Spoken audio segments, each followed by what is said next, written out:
Hey, what's up everyone? Danny and Alex. Today we're going to look at some mount retention techniques you can use for NOGI Jiu-Jitsu.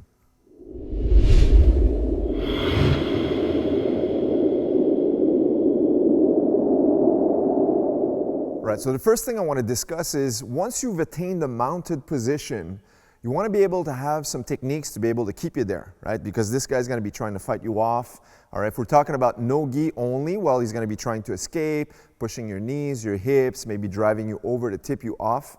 And if we're talking about mixed martial arts, well, there's going to be a lot more tactics as well, including the strikes. So what we're going to try to do is show you a few techniques, all right? Because I'm going to try to keep the video short, but a few tactics that might help you next time you're in the mount position. So the first thing I want to share is, one of the most crucial things is to always have a good point of gravity, a good sense of balance. So that means your hips are going to be sitting on top of his hips or even higher, right? So I'm going to discuss both. Let's start when I'm sitting right across his hips like this. I have to understand that every time I'm sitting lower like this, I might be susceptible to get tipped off simply because that's sitting right on top of his bridge. So if Alex raises up, now I'm sitting on top of that motion of his hip. So I have to be aware of this. So what I'm going to do is place my hands onto the mat as such. Now, one good trick, I'll turn sideways here, is every time he tries to escape by bumping, he's gonna have to bridge over the shoulder or pushing me, or driving me to the side, or even trying to push my leg for an elbow escape. No matter what, he needs to move his neck and shoulders. Once I understand this, I could start to nullify those attacks simply by doing this. Just raising his head off the mat like this, all right? Either side. So I'm gonna go one, or on this side as well. All right, what this will do is now, every time Alex tries to bridge me over to one side, for example, now he can't do this anymore. All right, if he tries to push my chest, now it's hard to do so as well. If he tries to elbow escape and shrimp to the side, see, this is hard as well. You can also use your elbow as such. As I lift him up here, I'll drive my elbow onto him like this on the shoulder, keep the shoulder pinned to the mat. So this in itself looks simple, but it's a good trick to just keep the person immobilized as you attempt to re-engage your own offensive techniques. The second thing I want to look at is if Alex starts to push my chest, well, we have the swimming motions that we can use from here.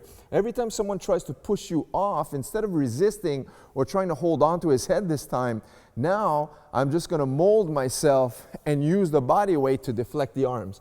One more trick you can do is when he does this and you start to move your arms to swim inside, you can just simply bring your knee up into the armpit as you swim the opposite and bring the other one up into the higher mount position.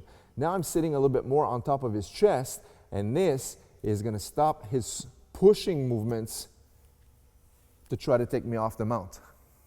Okay, next up, sometimes they try to move to the side like this. So if I stay steady, my leg is going to get stuck over and I'll get rolled off, right? So now if I see he's trying to turn on one side, what I want to do is place the majority of my weight on my palms, and as he turns, see, I'm going to open up the gap with my knee up so I can start to slide behind him. This is called the technical mount position. Okay, so every time he moves, it's important to understand where you should be looking, right? So if he moves to his left side, that means that's the side I'm opening up. And then I'm going to close the door behind him, so now I could start to engage maybe some submission attacks, or if it was mixed martial arts, some punching attacks. But the idea is you want to be aware of lifting your knee off the ground so it doesn't get trapped underneath his waist and you get rolled over. As opposed to sometimes if I do it the wrong way and he turns this side, if I go here, now I'm facing him and that's the wrong way. So I want to be able to, every time he turns to the side, whether it's left or right, understand where I should be moving my hips in relation to his, to take his back, for example. Now, there's a nice little drill we can do. A simple one is he goes to one side, I turn here, come back. If he goes to the other side, I'll turn here and come back. And we'll just keep repeating this for a few repetitions or a set amount of time just to get used to moving our body around and molding ourselves around the opponent's body every time he tries to escape by moving to the side. Another trick is every time you get into the high mount, use your feet and your ankles, like your heels, against the opponent's waist, against the hip bone, right? Let me show you this trick. As I start to move up a little bit higher, now watch where my feet go. My foot is going to go right on top of his hip, and it's going to clamp, my heel's clamping on the hip bone like this, all right? So now, it makes it hard for him to bridge off or to try to attempt the elbow escape because I have a higher mount position and I'm flaring the arms up on an angle. So now he doesn't have that capability to use the elbow escape anymore, right? So these are good tips. Now, one more thing is we talked about the swimming on the chest when he pushes you. A lot of times when you get into the higher mount now, what could happen is he's not going to push your chest. What is going to happen now, he's going to try to bring his feet up and underneath your arms as such like this. See, as he brings the feet underneath the armpits, if I don't know what to do, I'm going to get rolled out. He might push me to the side, or he might completely roll and exit the back door.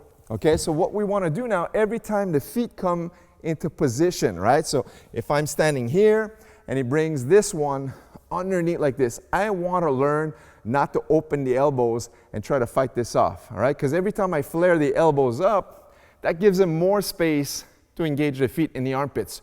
So let's go back. Every time I feel that he's rolling behind me like this, I want to be able to turn, swim, and pummel right back into my mount. But this time, knowing he's going to attempt this type of escape, I'm going to stay a lot lower. That way there, he can't engage his feet anymore to try to trap me under the armpits to tip me off. All right, one more situation is when you post your hands on the mat as such, well, the basic escape is going to be given to you, and that is the trap and roll. See how he overhooks this one and tries to clamp down tight against my arm? So once you're a little bit used to this technique, now you can learn how to counter this. One easy method, he goes to wrap.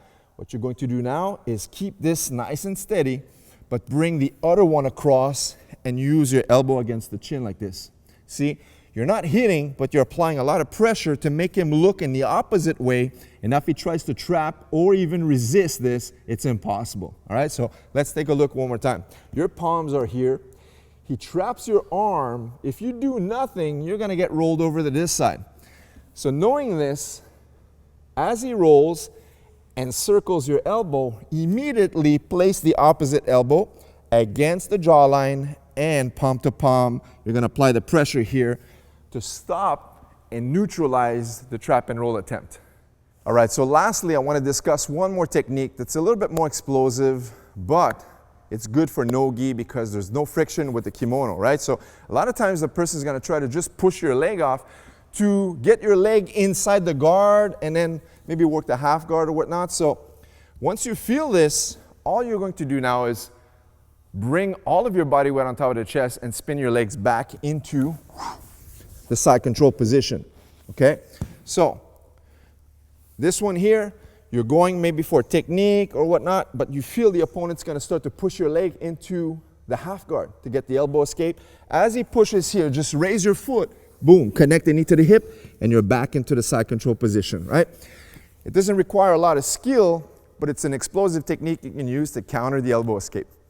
All right, guys, so there you have it. A couple of techniques for you guys to help out your mount retention. All right, so once you get into the mount, it's very important to understand you got to maintain that position if you want to be able to apply all of the submission techniques you do in Jiu-Jitsu. Guys, hope you enjoyed this content. Leave us a thumbs up, and don't forget, if you are new here, make sure to subscribe to this channel for more videos just like this one. Till next time. See you guys in the next video. Take care.